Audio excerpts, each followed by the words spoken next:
नमस्कार दोस्तों। हाल ही में लाल किले के पास हुए विस्फोट ने अमोनियम नाइट्रेट को सुर्खियों में ला दिया है। जैश ए मोहम्मद से जुड़े एक व्हाइट कॉलर आतंकी मॉड्यूल ने संभवतः इस रसायन का उपयोग किया होगा। और दोस्तों, ये रसायन कोई पहली बार प्रयोग नहीं किया गया है। वर्ष 2019 में पुलवामा हमला, वर्ष 2001 और 2011 के मुंबई और दिल्ली के हमले जो कि इंडियन मुजाहिदीन द्वारा किए गए थे, उनमें भी अमोनियम नाइट्रेट का ही प्रयोग किया गया था। तो दोस्तों, प्रश्न ये उठता है कि आखिरकार ये अमोनियम नाइट्रेट है क्या? वैसे तो शुद्ध अमोनियम नाइट्रेट यानी NH4NO3 एक सफेद क्रिस्टलीय जल में घुलनशील नाइट्रोजन युक्त यौगिक है जो अमोनिया के साथ नाइट्रिक अम्ल की अभिक्रिया कराने पर बनता है।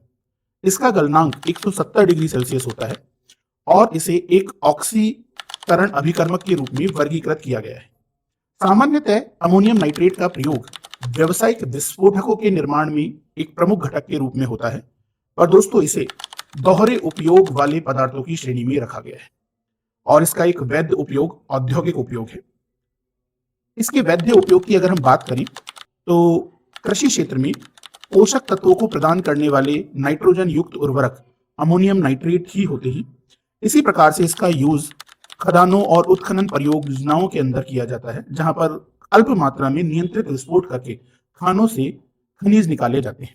और इसका उपयोग दोस्तों खनन ग्रेड के विस्फोटकों में इमल्शन और जेल के रूप में होता है, और वहीं दूसरी ओर इसका यूज हथियार के रूप में भी किया जा सकता है। वैसे तो दोस्तों शुद्ध अमोनियम नाइट्रेट अपने आप में कोई विस्फोटक नहीं है, पर संयुक्त राष्ट्र ने इसे खतरनाक पदार्थों के रूप में वर्गीकरण किया है। अगर हम अमोनियम नाइट्रेट को किसी ईंधन तेल, पोटेशियम क्लोरेट, सल्फेट या फिर किसी और त्वरक के साथ मिला दे तो यह वाष्पशील पदार्थ बनाता है, जिससे बनता है ANFO, ammonium nitrate fuel oil. और दोस्तों ये ANFO एक विस्फोटक के रूप में काम में लिया जा सकता है, पर दोस्तों ANFO भी स्वयं विस्फोटक नहीं होता है।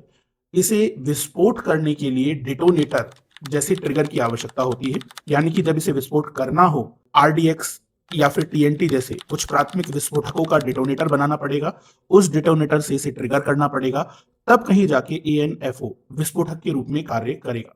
इसीलिए आतंकवादी समूह ANFO का प्रयोग करते हैं IED यानी कि इम्प्रोवाइज्ड एक्सप्लोसिव डिवाइस बनाने में। और दोस्तों इसी प्रकार के एजुकेशनल वीडियो से जुड़े रहने के लिए please like, share and subscribe the channel. धन्यवाद। जय हिंद, जय भारत।